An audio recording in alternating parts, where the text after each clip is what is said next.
The butler did it. But this isn't a whodunit film. It's a Nissan sales event ad. Get 0% financing for 36 months on select models. Catch these offers while you can. Congratulations to the KTLA 5 News at 11 on winning the Emmy for Best Evening Newscast. Honored to be LA's very own. Most Americans aren't fit to fight, so the Army has a new plan to whip recruits into shape. It's the holistic health approach. KTLA's Pedro Rivera takes the Army's fitness test. It was not easy. Tonight on the KTLA 5 News at 10. Watch Off the Clock, today at 2 on KTLA 5. Now in the KTLA Morning News at 9, some local students among those stranded due to the record snowfall in the San Bernardino Mountains. All major roads there are closed. More rainfall raising concerns about dangerous conditions in some of our local rivers. This comes after fast-moving water caused some serious damage at a local RV resort that sits on the edge of the Santa Clara River. And we're live where a hillside gave way after our relentless rain, the mud damaging several homes, and the fate of others in question with more wet weather on the way.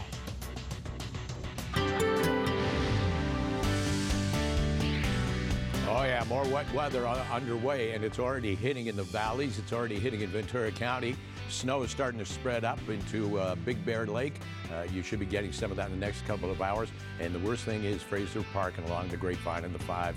They could be getting some more snow. 57 will be the high today. Downtown Los Angeles, 56, 54 in the San Fernando Valley. High Desert, 48, 49 Inland Empire, and Orange County Inland up to 56 degrees. That's it. Jessica, back to you. Mark, thank you. All of the major roads leading to the San Bernardino Mountains remain closed this morning, stranding thousands of people. KTLA's Andy Rose Ramos live in San Bernardino now with the latest on the mountain closure. Andy Rose, good morning. Hey, Jess, good morning to you. I'm going to have our photographer pan over because I want you to take a look at just how many people have walked up to this road closure here on Highway 18. Jessica, people are getting beyond frustrated. Some of them, most of them, I should say, have been waiting here since Friday. They want to be able to access their homes, their loved ones. They want some answers about when this road is going to reopen. We are watching folks who are driving down. I just got off the phone with CHP. They tell me they are letting folks leave and drive down the mountain, but they aren't letting people go back up. So if you come down, you can't come back up. CHP says they have no timeline. We were hearing sometime this morning they might reopen. They say it's indefinite. They don't have a timeline in terms about when they might be reopening. We spoke to Caltrans in the past hour. They say they do have management meeting at around 9 a.m. to reassess the situation, and they're hoping that they might be able to reopen it in the coming hours, but that is no guarantee. I want to bring in my dear friend over here because I know you have been with us for the past couple days. Come on over. Okay. You have been waiting for how long? Since when? We've been here since Friday, and I'm going to tell you, we're starting to get angry, okay? So they told us yesterday, CHP told us that we would get to go up from 9 to 12. Now we talked to them today. Now they're saying indefinitely. We've got, the grocery stores are completely empty now. The gas stations are completely empty now. We're starving.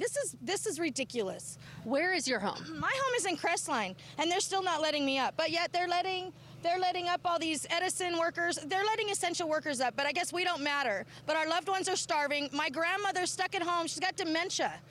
I need to get home. We've got kids over here, people with babies. They need to get home. And now they're lying to us. You were saying that the situation and your urgency to get home has become heightened in the past couple of hours because the amount of snow that's fallen has put pressure on parts of your house, and now there is some damage. Talk about that. Oh yeah, my deck has been split in half. It's breaking. My house is breaking. If I was home, I'd be able to get the heavy snow off of it. So, and then they're looting houses up there. We have to get home. We just noticed folks from Stater Brothers who have just arrived here. They're also trying to get up in order to deliver food, essentials to people up there. You have contacts who are there who say, how much snow have they gotten? And they are pretty much blocked in. Yeah, there's snow 5 to 6 feet where they can't even get out their front doors at this point. The elderly, they're people, somebody said some 75-year-old person's walking down the hill because they're out of food. And they just send them back. You have been here Friday, Saturday, Sunday. It is Monday. What are you hearing from people here? Officials, anyone? What are they telling you about access? They're not telling us anything, but they're lying to us. They told us yesterday we were going to get home from 9 to 12, so we're all back at the bottom of the barrier. CHP's lying to us, so now they're saying we can't get up indefinitely. They're giving us no answers. Stater Brothers is here trying to get food to our locals, and they're not getting any answers. We need help, people. I'm so sorry about this. I know that you are growing more and more frustrated as the hours go on. We're going to try and get some answers for you and so many other folks who are here waiting to get through here. Thank you again for your time. Again, these are the stories. This is the growing frustration. You can see people starting to coalesce, trying to figure out what they're going to do this morning and how they're going to get through. They feel like they have a window of opportunity now that the rain has stopped, the snow has stopped, and they know that it's only going to come back and start again, the snow, the rain this afternoon. They're trying to get through. They have no answers, but we are trying to get some. That is the very latest right here off of Highway 18. Reporting live, I'll send it back to you both in the studio. All right, Annie Rose, we'll stay on that. Thank you. Several vehicles and large RVs fell into a raging local river after our historic storm. Our Gene Kang live in Castaic with that story for us. Gene, good morning. Good morning, Frank. Well, not a good morning for the folks who live out here. Residents say that, unfortunately, they still do not have power or water. We've noticed a lot of workers starting to show up, plumbing and draining out here. They're going to try to restore that water at least as quickly as they can. A lot of activity so far. Now, this area is shut down with caution tape. That's because right here is the edge of a cliff. Behind it is that raging river that swept away pickup trucks, motorhomes, and RVs.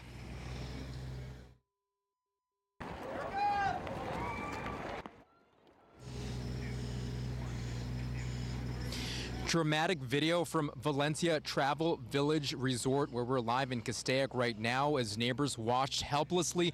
RVs tumbled off the side of an embankment as the ground just simply crumbled. What used to be a dry meadow turned into a fast-moving, raging river. 4 motorhomes fell in so far. Peyton Stinson, well, he says he ran over at the last second to help his friend. That friend managed to jump out of his RV with his dog seconds before it fell in. Neighbors still in shock this morning. Some residents have generators and they're getting everything going. However, most people in the park still don't have power. Yeah, it's been a disaster, basically. I feel sorry for the guys that own this. It's a lot of work.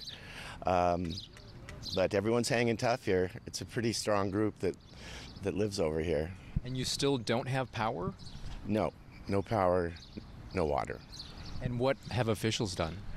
I don't really know. I know the guys that own this place are on top of it and doing as much as they can.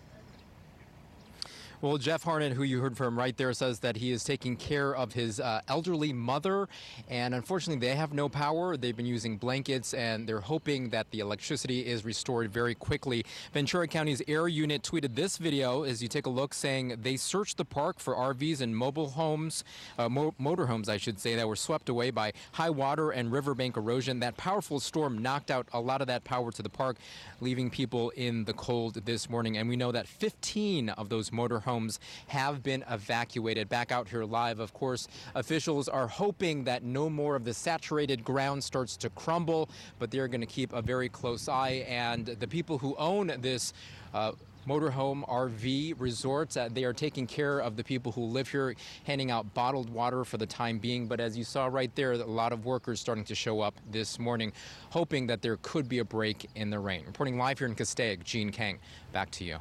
All right, Gene, thank you for that. This morning, thousands of customers in LA County want answers on why they remain in the dark this morning. Power outages are just one of the many things we're experiencing in the wake of the weekend storms, and more rain and snow are on the way. KTLA's Aaron Myers live in Studio City with more for us. Aaron, good morning. Good morning to you both. We've seen quite a bit of damage because of this storm, and it is starting to rain a little bit here in Studio City, but we've seen flooding, down trees and power lines, and as you said, thousands of people are without power still here in this Studio City neighborhood as well. You can see a tree did come down along with some wires. This is the 4000 block of Arch Drive, and power is still out. It has been out since Friday night, but we did just see an LADWP crew come into the neighborhood, so that is hopefully good news for these residents. Now, residents tell me the people here in the community got together and they said, well, we'll pool our funds and we'll pay a private contractor to have the tree cut into pieces so the power company can come out and rectify the problem. And in Pacoima, a tree and power pole came crashing down across a backyard. Power went out there as it did in many locations across Los Angeles. As of about 6:30 this morning, the LADWP said more than 27,000 people were still without power. We have reached out to them to see if that number has changed in the last couple of hours. Crews are continuing to work on restoring power today. They are trying to do so quickly and safely. Residents here in Studio City told us how they're managing. I am bundling up. I'm dressed just as I am now, or have more clothes on just to stay warm. My food's all spoiled.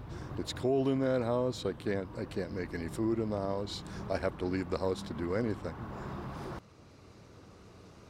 The record rainfall also caused widespread flooding. Several roadways were closed across Los Angeles at times because of floodwaters, including part of the 5 where several vehicles got stuck. The flooding also led to multiple rescues. Take a look at this, including this one in Pasadena near JPL. The fire department was able to hoist that person to safety. We are hearing that person was not hurt. And also in Pasadena on Saturday, mud and debris flow caused a lot of damage to this detached garage on Linda Vista Avenue. No residents were displaced and no one was injured.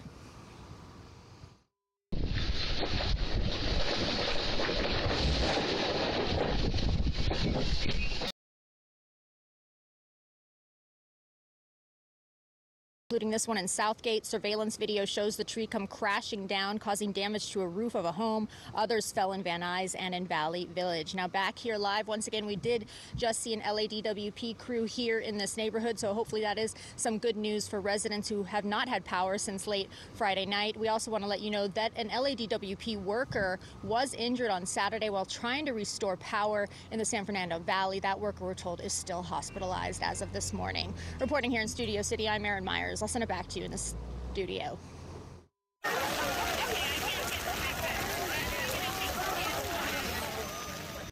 Well, despite a grapple downpour, Disneyland was open over the weekend. Video from Saturday shows park guests ducking for cover as hail hits them. They were covered in plastic parkas or hiding under umbrellas as they waited in line to ride Big Thunder Mountain Railroad. Wait times for much of the park's attractions appeared to be significantly lower than your typical Saturday afternoon. Knott's Berry Farm and Magic Mountain closed Friday during the storm, but that looks miserable to me. Yeah. Magic Mountain remains closed today. Okay. Mountain High closed today as well due to the weather. The other thing is we're all learning grapple. Yes. Right? Yeah. Right. People, what's this grapple? Yes. Yeah. And again, it's a snowflake that has moisture around it. Moisture around it, and the moisture freezes. The snowflake is kind of caught in the middle, and when it hits the ground, it freezes instantly onto the ground. Right. And it becomes like a slush. So some of the stuff that we saw in Studio City that we thought was hail might be grapple. Yeah. There's more associated with thunderstorms. Schools, then it drops. But when hail hits the ground, it remains as a pebble.